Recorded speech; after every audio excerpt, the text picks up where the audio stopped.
We're going up, up, up. It's our moment. You know we're glowing. Gonna be golden.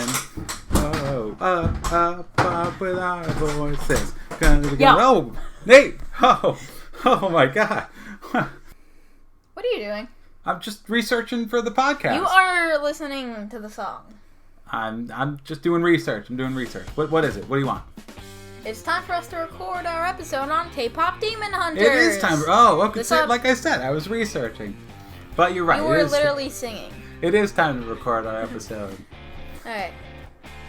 So, I'm Mike. And I'm Nate. And we are we are Popcorn and Powerups. So, listeners, as you may have guessed, we are doing K-Pop Demon Hunters. Yeah, because this guy's singing Golden. Right after this. Before we get to that, this is the Season 2 premiere of Popcorn and Powerups. Alright. So we have a couple of announcements to make so everybody knows. Alrighty, let's get to it. Alright. So, before we start our show, I wanted to let everybody know that we are on Facebook now, so you can follow us on Facebook. Just look for Popcorn and Powerups, and we'll try to post there to keep everybody informed of the latest developments, upcoming episodes, and just posts and things. We are also on YouTube. Again, look up Popcorn and Powerups, all one word for all those words. There is another Popcorn and Powerups channel on YouTube. I think they spell it a little differently, and they do a lot of different stuff. But they also look. The one with coat of arms, if you know what that is. Yep, our the same shield we have on our Spotify. So look us up on YouTube if you want to get us there. Look us up on Facebook to get our updates there. And if we go to more social media sites, we will let everybody know. Alrighty. Okay, Nate, on with the show. So we are doing K-Pop Demon Hunters. Let's hear some actors. So yeah, let's start with some cast and crew notes. So K-Pop Demon Hunters is a Netflix movie, came out this year. Yeah. They list 2 directors. We have Chris Appelhans, I guess that's how you say it. It doesn't have a bio for him. Known credits. He was a writer-director on Wish Dragon in 2021. Wish Dragon? I heard of that. Have you? Yeah. Oh, I hadn't heard about it. It got popular like a couple months ago. Okay. He was in the animation department for Rise of the Guardians in 2012, and the animation department for Coraline in 2009. Coraline. Coraline, excuse me. Yeah. 2009. Only 9 total credits for Chris listed. Other ones that I recognized, he was an artist for Puss in Boots in 2011 and The Princess and the Frog. I've seen Puss in Boots and The Princess and the Frog. Yep. So yeah, they're pretty good. We gotta do them at some point. Sure. So yeah, Chris looks like he's been like an artist, kind of behind the scenes guy until this movie. The other director is Maggie Kang. Again, no bio. This is Maggie's only directing credit. Seems to have been working mostly in the art and animation department in various films before directing this movie. Known for Rise of the Guardians, Puss in Boots, and the Lego Ninjago movie. Oh, the Lego Ninjago movie. Yep. Oh, I loved that one. We gotta do that one too. There you go. So let's get into the cast a little bit. The cast, we have Arden Cho, who plays Rumi. Born on August 16th, 1985 in Amarillo, Texas. Known for Teen Wolf 2011, Chicago Med 2015, The Honor List 2018. Generally just one-off roles in TV and shorts other than that. Okay. Next we have Mei Hong, who plays Mira, or voices Mira. There's no real bio listed. And she is known for Hacks in 2022 in 1 episode, Phantasmas 2024 in 2 episodes, Full Circle in 2023, which is 3 episodes, and there's only 10 acting credits listed on IMDb. Nothing really of note. I've never seen any of those known for ones. Then you have Ji Young Yo, or You. I apologize if I said that wrong. Who voices Zoe. Again, no bio listed. Known for Until Dawn 2025, which must be the movie that just came out that I don't think did very well. Smoking Tigers in 2023, Freaky Tales in 2024, and again, 15 total acting credits. Nothing in particular stood out to me. Okay. So kind of a cast of relative unknowns with relatively unknown directors as well. It's also worth noting we have Lee Byung-hun, who voices Guima. Ah, yes, Lee Byung-hun. I think you know this one, right? Yeah, he played the front man in Squid Game. That's right. So he was born in 1970 in Seoul, South Korea. Oh, Seoul is where this movie takes place. There you go. The capital of South Korea. He's been acting since 1991, and it lists 47 award wins with 39 nominations total on IMDb. Mostly international with a focus on South Korean awards. The U.S. crowd would note the nominee for Outstanding Performance by an Ensemble in a Drama Series for Squid Game in 2022. All right. The last cast member I wanted to note is Daniel Dae Kim, who plays Healer Han. You remember him with the eyes, right? Is that Healer Han? Yeah, with the eyes that pop out? Yeah. I'm staring at you. I can't get my eyes to do it. Why didn't you look up who played Genu? I didn't feel like doing that, so... But I'm going to talk... Genu's one of the main characters. Sandra Boys. Look, there's only... only... wearing a shirt with his tiger on it. There's only so many things I could look up. So Daniel Dae Kim, I wanted to make note of because he's a fairly prolific character actor in the U.S. and elsewhere. He's known for Insurgent 2015, Hellboy in 2019. He was in Hellboy? Yep, for Love of the Game. He had a major role in the hit series Lost from 2004 to 2010. He plays Fire Lord Ozai in the new Netflix live-action remake of Avatar: The Last Airbender. I was gonna say, what do you mean? That's Mark Hamill. Nope, that Mark Hamill voices him. He voiced Hiroshi in Legend of Korra, and he voiced... nice. He voiced Hiroshi General Sada. Fong in Avatar: The Last Airbender. I'll try figuring out who General Fong is, because I watched that show numerous times over. I have no idea who General Fong is. Dude. Nate has watched Avatar: The Last Airbender like 300 times. I have no idea who General Fong is. Yeah. He's rarely appeared. I'll scour the entire series just to find who I'm sure you'll find him. He also he played a character on Star Trek Enterprise. I think he was a space marine kind of character for a few episodes until he unfortunately was killed. Spoilers for Star Trek Enterprise. So that's all I have for cast and crew. Do you want to get into the plot synopsis, Nate? All right, so here we go. The movie begins with a crowd of fans going to see a concert, and they are chanting the name Huntrix. Huntrix, how's that spelled? Huntrix. On Spotify, it's spelled HUNTR/X. Nice. Yeah. That's why I asked, because it's got a funny spelling on Spotify. Yeah. And soon we get basically an origin story of the demon hunters. Nice. So, with every generation of music, new demon hunters are chosen to keep the Hun Moon, which is a barrier that keeps demons out of the world. So, next, the movie shows numerous different generations of demon hunters throughout the years. And soon we get to the modern day, which is the band called Huntrix. With a slash. On Spotify with a slash. And their goal is to turn the Hun Moon gold, locking demons out of the human world forever. So the Hun Moon is like a force field or something. Yes, it is basically a force field that keeps demons in the demon world. However, they do break through. Otherwise, there would be zero need for demon hunters. Yeah. Unless they turn it gold, right? So they got to turn it gold and then it's impenetrable. Yeah. Okay. Yeah. The Huntrix members are Rumi, a daughter of one of the previous demon hunters, the Sunlight Sisters. Okay. So, Rumi's mother died, and she was adopted by either her aunt or another member of the Sunlight Sisters. They didn't really make it clear. That's right, yeah, I don't remember. I don't think they explained that. They never said, oh, Celine is Rumi's aunt. That's right. A loved one. Yeah, a loved one. Mira is the next member of Huntrix, being the black sheep of her family. And Zoe grew up in America. After a battle with some demons on their plane... Yes, and speaking of that... Yes. The writer-director Maggie Kang for the film makes a cameo as the flight attendant who's watering the plants with coffee. Oh, yes, the demon flight attendant that was watering the plants with coffee. Yeah, the Huntrix members were like, Yeah, you're demons, aren't you? Yeah. Like, yeah, it was pretty funny.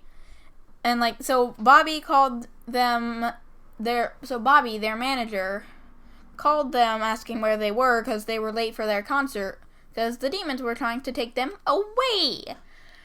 And one of them, and Rumi was like, why do they always interrupt our snacking? Mira was like, I didn't get to finish my ramyun. And Zoe, talking through the fries she was eating, they will face my wrath. So, after the battle, they land on the stage of their concert after diving out of a plane, which the demons destroyed. Yeah. And sang their song "How It's Done," which is awesome, by the way. Yeah. It goes like this: "How it's done, done, done, run, run, we run the town." Sorry, I'm trying not to break into the song here. No problem. Go ahead. So, the movie cuts to the demon world, where we see that demon flight attendant going to tell Gima that basically she failed. And so there was this demon that was crying. He was I found him really funny. I don't know why. And then we hear Ginu, one of the main characters. The one that I didn't bother to look up. Yes, you should have bothered to look it up. Ginu is played by An Hyo Sup. Oh God, so difficult to say the name. I think it is pronounced Sup. Fair enough. Known for K-pop Demon Hunters, Father is Strange, Omniscient Reader of the Prophecy, and Dr. Romantic. You may continue. So, Ginu, a 400-year-old demon with a tragic backstory, uses his beautiful singing voice to mock the Demon King. And then consults him on making a demon boy band called the Saja Boys. The Saja Boys? Yes. Kind of like NSYNC. They were great. So I was looking at this. You're all I can think of. Yes. Every drop I drink up. You're my soda pop. My little soda pop. You're getting me thirsty. So there is get a soda pop. According to the trivia I looked up, there's a deeper meaning to the name Saja Boys. Okay. The Korean word Saja can mean lion, and we see that their logo and branding include lion imagery. Oh, so it's basically the Lion Boys. Yes. However, in Korean folklore, Jeosang Saja are grim reaper figures who escort the souls of the dead to the afterlife. Typical depictions show them wearing a black hanbok and a got wide brim hat. Again, I'm saying these words wrong, I'm sure. They were just like they were wear wearing in their demon forms. The Demon King Guima tells Ginu that over 400 years Ginu has only done things that served himself. And Ginu tells Guima that he wants the memories of his past erased.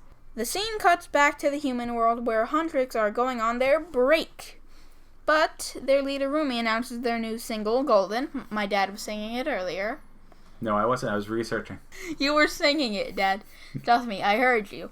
I was ramming on the door while I was hearing you sing. And that was not good singing. Ouch. Sorry. So, anyways, the Huntrix are going on their break, but their leader Rumi announces their new single, called Golden, having to do with the Hun Moon going golden, locking the demons out of the human world. But midway through rehearsing the song before they do their first live performance, Rumi's voice cracks numerous times. That's right. She's having trouble singing now. For some reason. We don't know why yet. So she goes back to her dressing room and checks on her demon patterns. Oh, by the way, did I mention she has demon patterns? Just there. She's half demons. She's half demon. Yeah. Her dad was a demon. That's a big deal. So they postpone the first performance of Golden, and Rumi checks what happened. She sees her pattern spread, and she's losing her voice. Soon after a quick flashback, Rumi, Mira, and Zoe go to get something that can make Rumi's voice better. And it worked. However, right after they left the doctor's office where they got the tonics they were called, they met the Saja Boys. And Mira and Zoe go insane over Abby Saja's abs. The Saja Boys are Genu, Abby, Baby, Mystery, and Romance. Back to the movie. Yeah. One pouch of the voice-helping tonic gets stolen by one of the Saja Boys. That was Genu. He was a total jerk in the beginning of the movie. Speaking of the Saja Boys, in an interview with Forbes, the director Maggie Kang said that the Saja Boys all share the same CG body except for Abby Saja. Because he's a little bit bigger, they bulked him up like 20%. Yeah, because, well, his name's Abby. He's obviously got abs. That's right. So be on the lookout when you watch this movie. They should all have the same CG body, basically.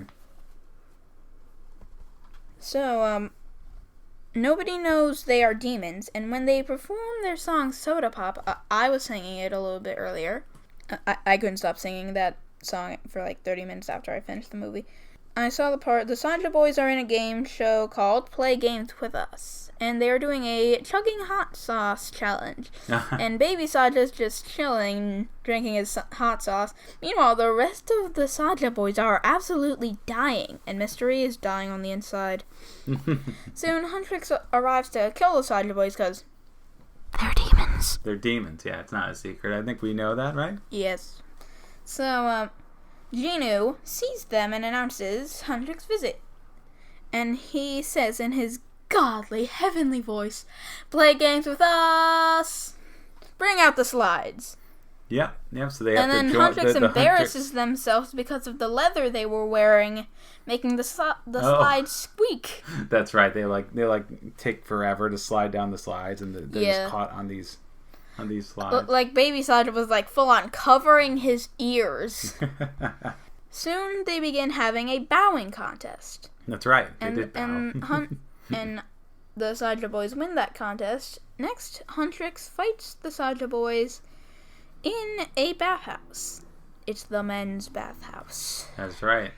And the Saja Boys summon some water demons, and Genu slips on some water. It's a funny part. Nice.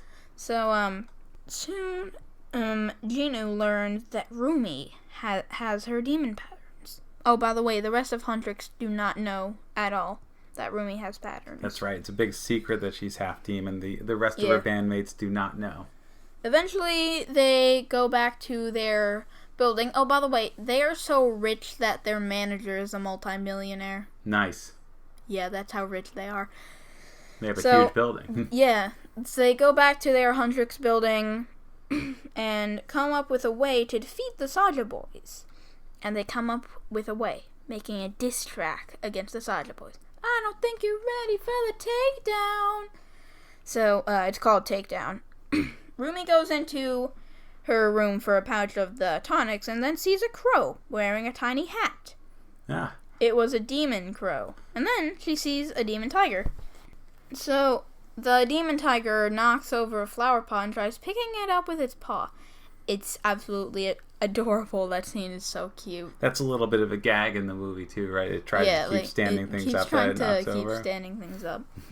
So, after Rumi tells the tiger just to leave it, it opens its mouth and spits out a card that says, "Hello, friend," with a little duck on it. Yeah. This is pretty cute. And turns out it was Genu trying to meet and chat with Rumi. That's not a date, though. Not a date. That's totally right. Not a date. Mm-hmm. So, Rumi meets Genu following the tiger and the bird. And Rumi began to try to kill Genu. But Genu, who put a mannequin instead of his actual body so he wouldn't get his head cut off, begins to talk to Rumi, gave out his origin story. Watch the movie to learn what happens, but let's just say it's a very important part. Here, I'll try and summarize real quick. All right, go just ahead, super then. quick. So You 400 years ago, he had a wife and child? No, he did not mother have and child? He had a mother and his young sister. I have no idea how his sister is that young. Mother and sister, and he cut a deal with the demon lord Guima to get food and a safe place to live. That's basically it. Yeah. Get back to it, Nate. So, Huntrix go on a demon-killing rampage while figuring out the lyrics for their diss track, Takedown. Soon they have a fan event, but the Saja Boys come in sleeping bags and crash it. Yep, they ruin it. They have to do like a joint autograph session or whatever, yep. Right? Yeah. And then some ships appear, being Rujinu, Miromabi, and Zosteri. However, Baby Saja, my second favorite Saja boy, was not included in any of the ships. Justice for Baby. So, eventually, the Saja boys left after getting some flowers. And soon, the movie cuts to Rumi in her room singing with the tiger and the crow. And then, Mira, another member of Huntrix, comes in, and the two talk while Rumi tries to hide the tiger and the card from Genu. So, after that, the movie shows demons sucking people's souls, and a news report saying that the amount of missing person reports has tripled in the last 24 hours. Yeah, because the Han Moon is it's breaking down. Severely damaged. It's damaged, right? Because the Saja boys are starting to steal their fans. Yeah. Okay. Yeah. So, next thing you know, we see some people talking about, the Idol Awards are tomorrow. Oh, did I mention the Idol Awards before? I did not. You just did. Just there. Yeah, I know. But the Idol Awards are basically when Huntrix strengthens the Hun Moon every year. They are the 5-year long reigning champions, by the way. Eventually, Genu and Rumi sing a little song together called Free. It's called Free. I cannot sing that, my God. Man, you shouldn't have made fun of my singing in the beginning, huh? Your singing sounds like 1920s blues. Nice. I don't think that's true. Fine. Copy and paste it. Copy and paste it right here. No, not doing that. Do it. Don't want to scare away our 3 listeners. Yeah, at the current time, we have like 3 listeners. So, Genu says that he would make the Saja boys lose the Idol Awards tomorrow. He claims that, yes. And then, at the Idol Awards, Rumi began to sing her song Golden with the rest of Huntrix, and then Mira and Zoe go off to I have no idea what they were doing, but couldn't have been that important. It was not important whatsoever. And then they see Bobby, their manager, getting kidnapped by some demons. So yeah, that's good for Bobby. But it's a diversion. They were demons. Well, Bobby and also the other demons that were kidnapping him were demons. They're just trying to get the other band members away from Rumi. So that the other band members could be replaced with demons. That's right. And then they sing their song, and then they play Takedown. So sweet, so easy on the eyes, but hideous on the inside. Alright, sorry. I am breaking into song everywhere here. Rumi's patterns are showed to literally everyone viewing the Idol Awards. Yeah, she's exposed as a demon, right? And that causes part all kinds demon. of problems. Part demon. Right, part demon. So, Huntrix basically breaks up right there, and the Saja boys offer a free consolation concert after the Idol Awards. Oh, by the way, they won the Idol Awards. Next thing you know, it cuts to Rumi talking to Celine. I mentioned her in the beginning of this. She was not really that important of a character. So, Rumi ends up talking to Celine and basically asks to get unalived. But does Celine do it? Nope. Because that would make a really bad ending for the movie. It cuts to that concert that the Saja boys were doing, and they're in their demon clothes and demon form. So they begin to fly and perform their song, Your Idol. Yep, they're all evil now. I seriously want to sing it, but resist the urge. I will. If you're on YouTube, just look up K-pop Demon Hunters Your Idol. If you're on Spotify, just look up Your Idol. It should be the first thing that pops up. Next thing that happens is when Baby Saja is doing his rap Guima just appears Yeah, out of the blue. He breaks through the Hanmoon, right? Oh, actually, no, it was entirely broken. Okay. At this point, the Hanmoon was entirely broken. I forgot to mention that. Out of the broken Hanmoon, Guima arrives just basically to hype up Baby Saja's performance. And so, soon, when everyone is about to begin to walk into Guima to give their souls to him, because that's what I think was going on there. They did not make it clear as to what Guima was trying to do. No, he was going to feed on their souls. Yeah. And everyone was also hypnotized, including Mira and Zoe, because they were at the concert too. That's right. Oh, and also Bobby was there. So, there's the Saja Boys song, Your Idol, was interrupted by Rumi. And Guima and Rumi have a little back and forth, and then they begin to battle as Rumi sings What It Sounds Like. Yep, so it's kind of their big, climax basically big song. Final number. The Huntrix girls get back together and join in. Yeah. And they fight off. Yeah, they fight off the demons. And in a final moment where Rumi is about to absolutely get demolished by a beam of power that Guima shot at Rumi, she stops struggling and sees Genu right in front of her, protecting her from the blast. Yep, he sacrifices himself. Right? Genu, my favorite character, sacrifices himself for Rumi. And he gives his soul to Rumi just before his physical body got absolutely destroyed. So, Genu and some other people's souls become a sword for Rumi.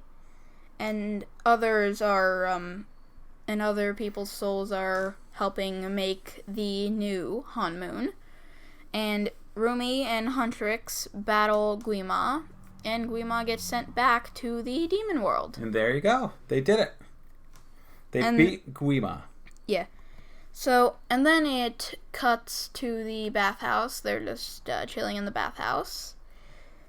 Because now they all accept Rumi for who she really is.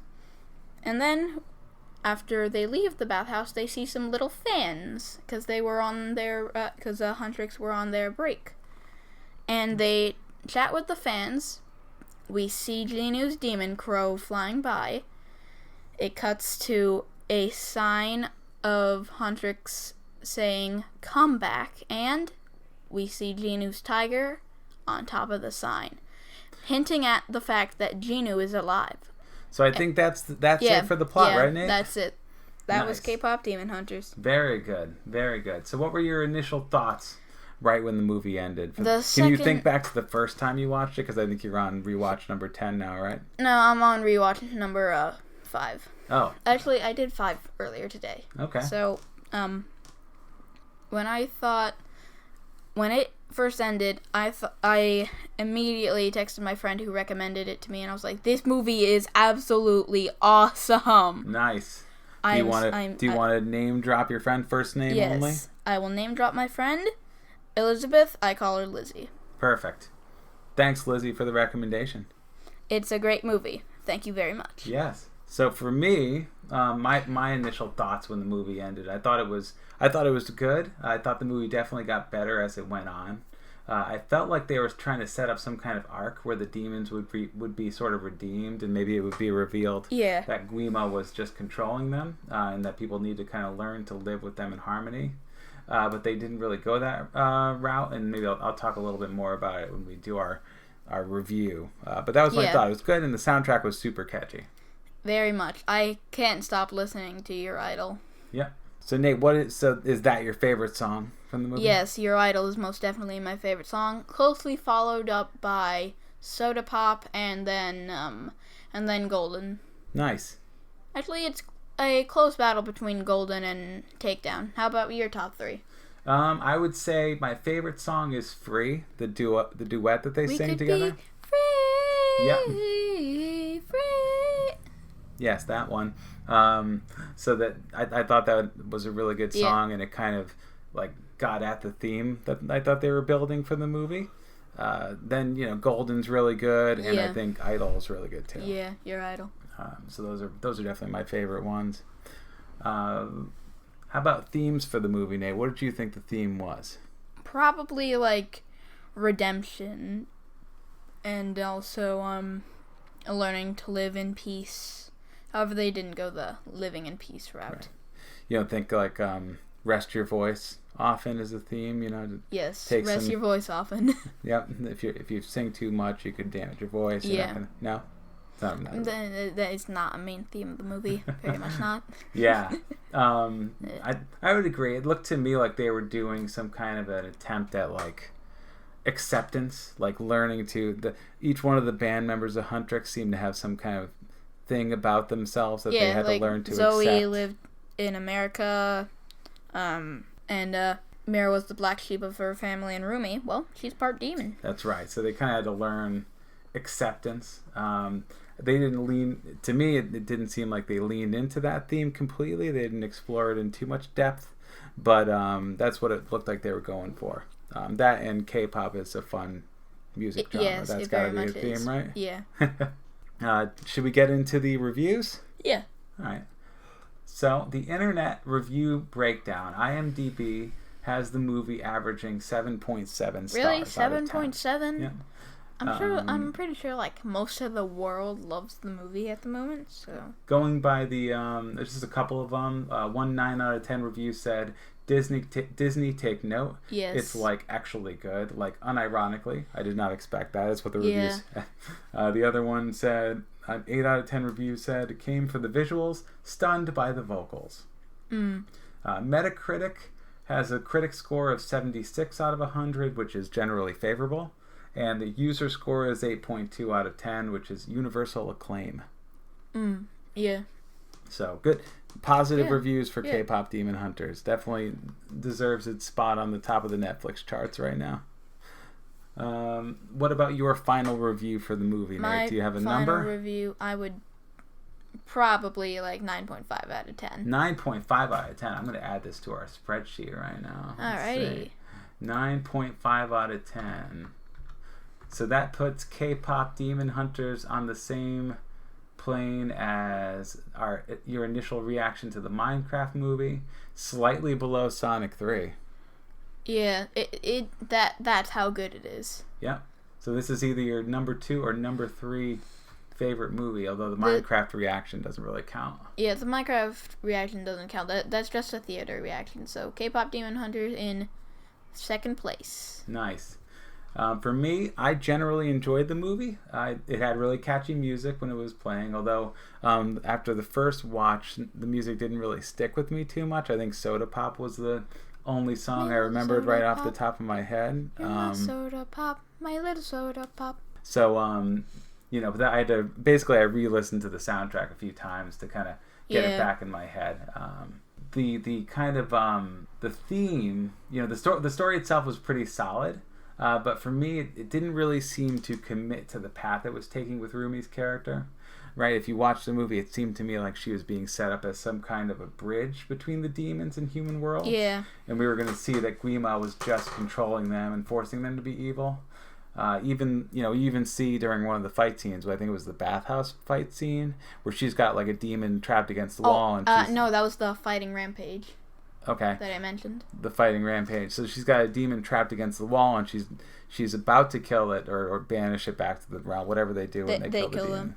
Sure. And she says, are you a prisoner? She says, is Guima making you do this? And then she ends up killing it anyway. Like they're showing that she's kind of trying to look at the demons in a different way. Like they're not necessarily evil, right?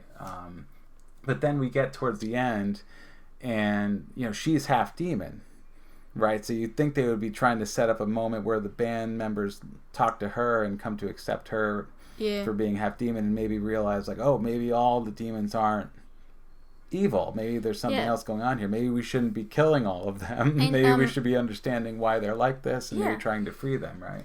And that's one thing. So right before, during Soda Pop, Zoe says it's almost like they're nice demons, and Rumi and Mira shout back, "Demons are never nice." Yeah, that's unfortunate, right? Yeah. So they're setting all that up, but they never have, the band member Huntrix never has that talk until like after the final battle or whatever. They kind of come to accept each other then, but they never really have that talk like, oh, you know what?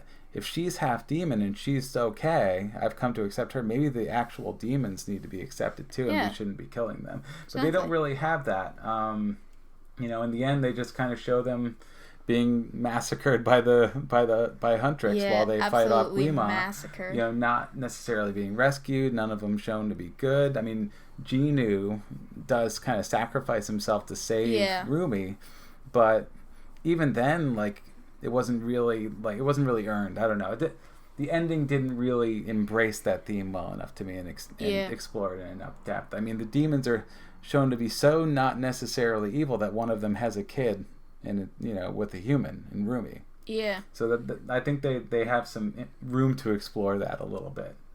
They probably will in the sequel. Yeah. My favorite parts of the movie were the art style, which kind of reminded me of like Spider-Man Into the Spider-Verse, and that Sony Animation is getting their style, down pat now. You can kind of recognize their movies. Exactly. And the music was really good, super catchy. So overall, I would give it a 6.5 out of 10, which is to me that's generally enjoyable. But I felt like it really needed a little more exploration of that theme, like I was talking about. Yeah. But I could see how people could rate it a lot higher. I initially had it at a 7 out of 10, but then I looked at my ratings for Sonic 1 and Sonic 3, which were 7 out of 10, and I can say for sure I like those two movies a little bit more than this one, so I felt like I had to bring this one down a little bit. If I was going to separate the soundtrack out from the movie and just rate the soundtrack, I'd give that like an 8 or an 8.5 out of 10. Soundtrack is awesome. You should definitely go listen. Yeah, definitely a fun movie. I'm not, I know the 6.5 seems a little low, but I definitely enjoyed, watching it and listening to it. And the soundtrack will get right in your head. It will. Very much will. So that's my review. Anything else you want to add for K-pop Demon Hunters? Not really.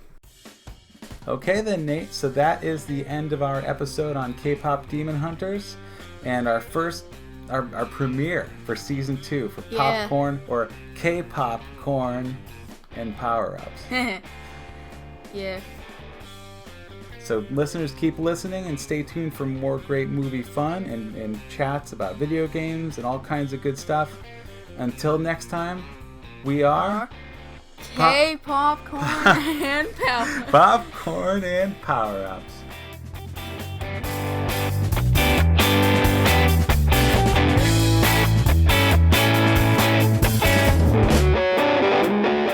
Popcorn and Powerups is a production of Popcorn and Powerups Media, a totally fake podcast network. All ads are complete nonsense unless otherwise stated.